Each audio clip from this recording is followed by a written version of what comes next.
Esperemos que nos estén acompañando desde sus hogares o desde la oficina, ¿por qué no? Con un cafecito, pues un pancito y claro, un desayuno saludable para que no nos regañe aquí la doctora Isaura, la alquimista del sabor, a quien Pues saludo con mucho gusto. ¿Cómo estás, Isaura? muy bien, muy contenta de estar con todos ustedes y sobre todo, pues aprovechando este calorón que hace, pueden tener un desayuno fresco, como no una lechuguita con Sí, zanahoria, sal y limón. unas Podría ayudar, frutitas, ¿no? unas Y frutitas justo estaba chiquitas, ¿no? señalando los aretes de la doctora Isaura, que trae sus aretes de sandía para que esté fresca. Para por lo menos estar fresca en También ese saludo sentido. con mucho gusto a Nicole Alarcón Jaimes. Ella es alumna del Colegio de Historia. Buenos días, Nicole, Buenos ¿cómo días, estás? muy bien, un poco nerviosa.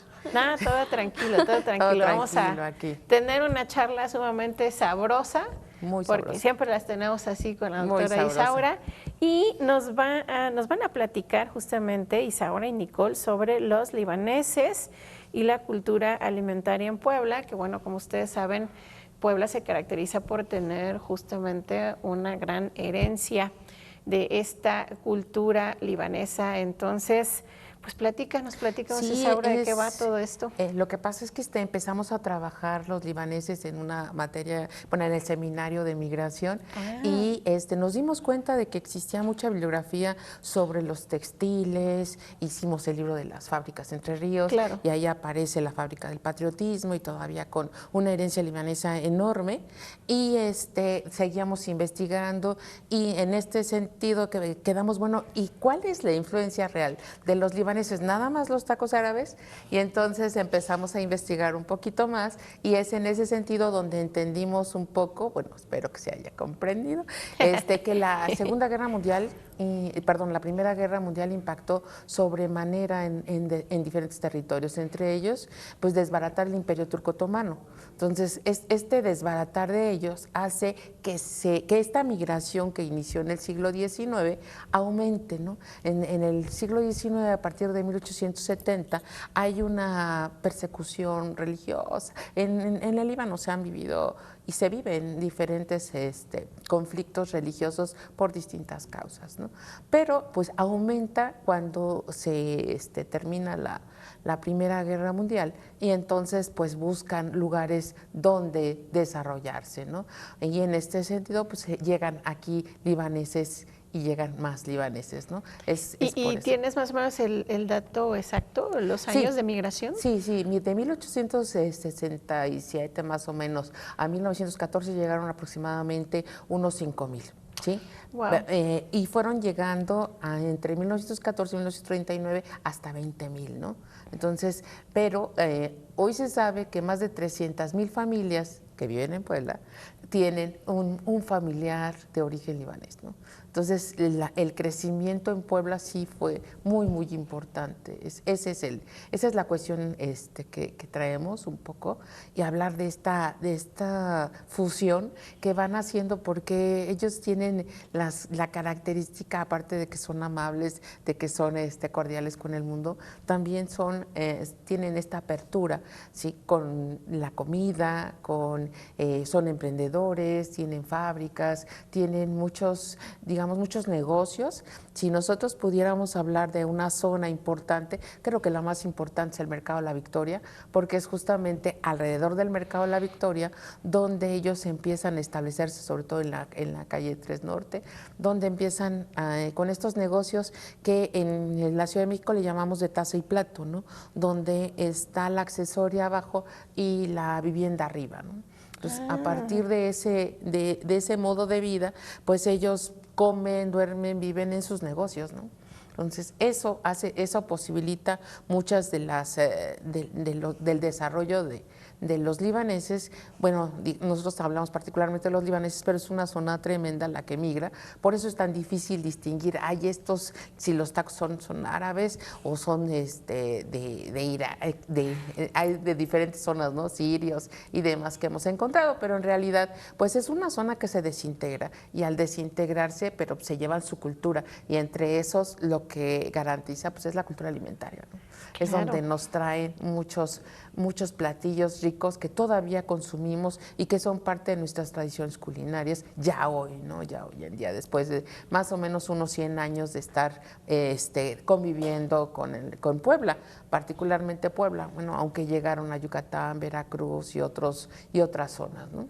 Sí, sí, pero es muy fácil, ¿no? Ubicar en la actualidad a varias familias libanesas y sobre todo, pues ya es algo bastante cotidiano de hablar de tengo hambre, voy por unos tacos árabes, ¿no? Sí, sí, sí. Es el platillo de los viernes en la tarde, sí. Sí. O de los sábados, domingos, o de los domingos. del no voy a cocinar, voy por un kilo de carne. Carne árabe, y ahí está la solución, ¿no? Exacto. Ese es justamente lo que traemos ahora, hablarles un poquito de cómo se dieron algunos de estos cambios y sobre todo cuáles son los aportes, ¿no? de los libaneses a nuestra cocina, aunque, bueno, les digo, llegaron palestinos, sirios, jordanos, iraquíes y de muchos lugares que se desintegra todo ese imperio y muchos de ellos buscan una alternativa para migrar en América, ¿no? Sí, y permanece lo libanés. En nosotros sí.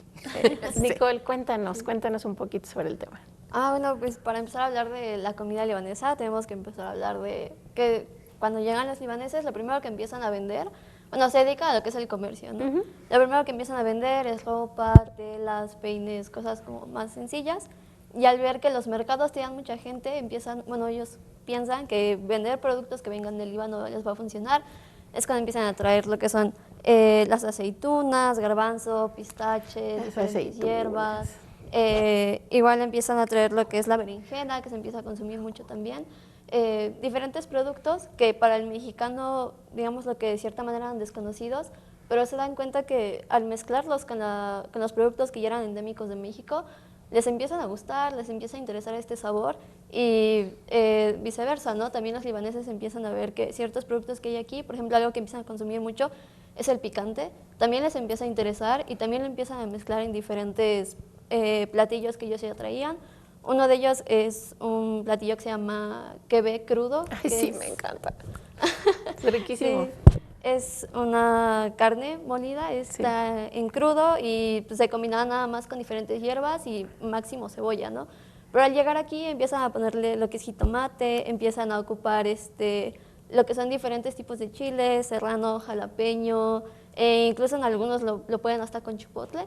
Y les empieza a interesar y empiezan a aceptar estos sabores, ya que al estar acostumbrados a sabores fuertes de tantas especias que ponían, no se les conflictó tanto, ¿no? El ocupar o el integrar estos alimentos a lo que ellos ya conocían.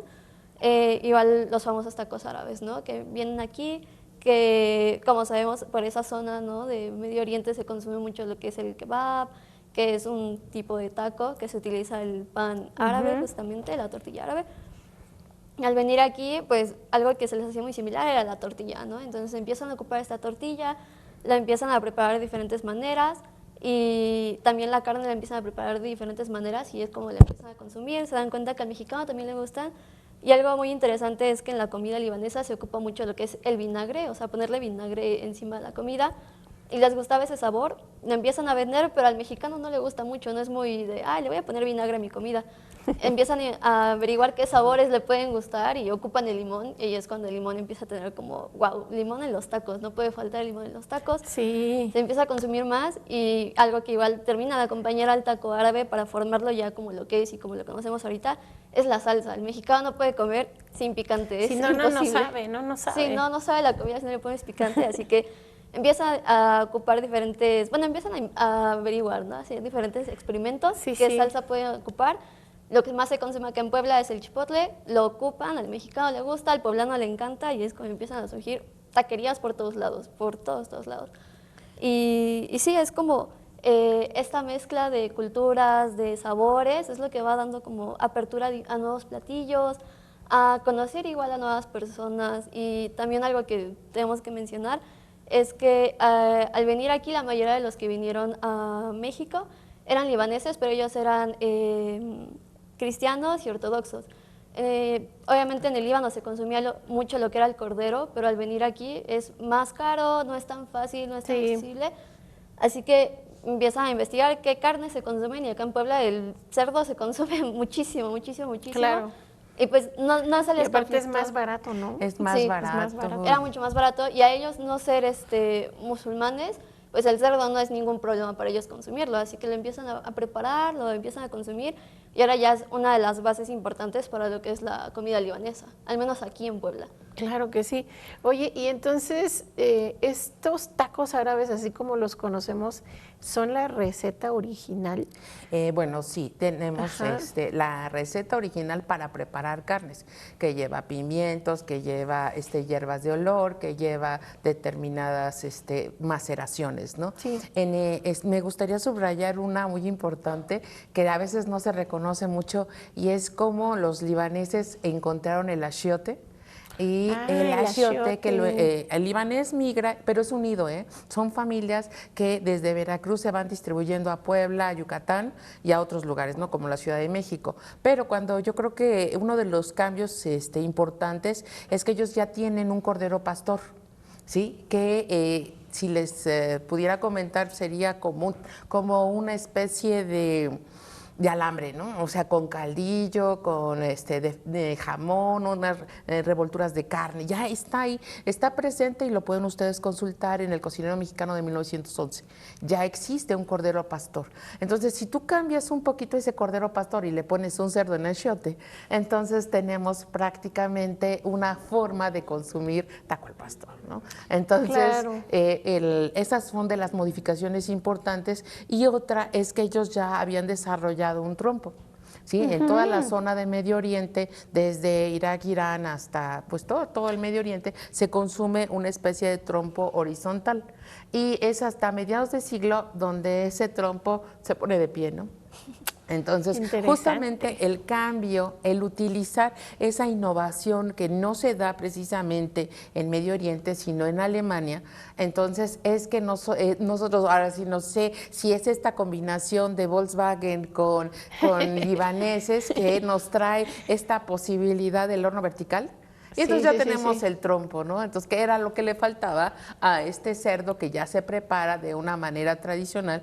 Y de alguna manera, pues al ponerlo de pie, empezamos a cortar como a nosotros nos gusta. Y entonces tenemos el fileteado, que es el fileteado del taco árabe, y enseguidita del taco al pastor. Aunque el pastor tiene una historia muy, bueno, igual que la del árabe, ¿no? Tenemos historias que sí en la ciudad de aquí, que sí son la familia Galeana, que sí es la familia Galena y también tenemos esta otra de que sí, Doña Concepción allá en el centro de la Ciudad de México es la que se le ocurre el taco al pastor, pero en realidad pues sí tiene todo el perfil de ser un taco y además se da en Puebla como de las primeras. A lo mejor allá se multiplica, eso sí, el taco al pastor se multiplica en la Ciudad de México más que acá. A nosotros nos gustó más el taco al pastor.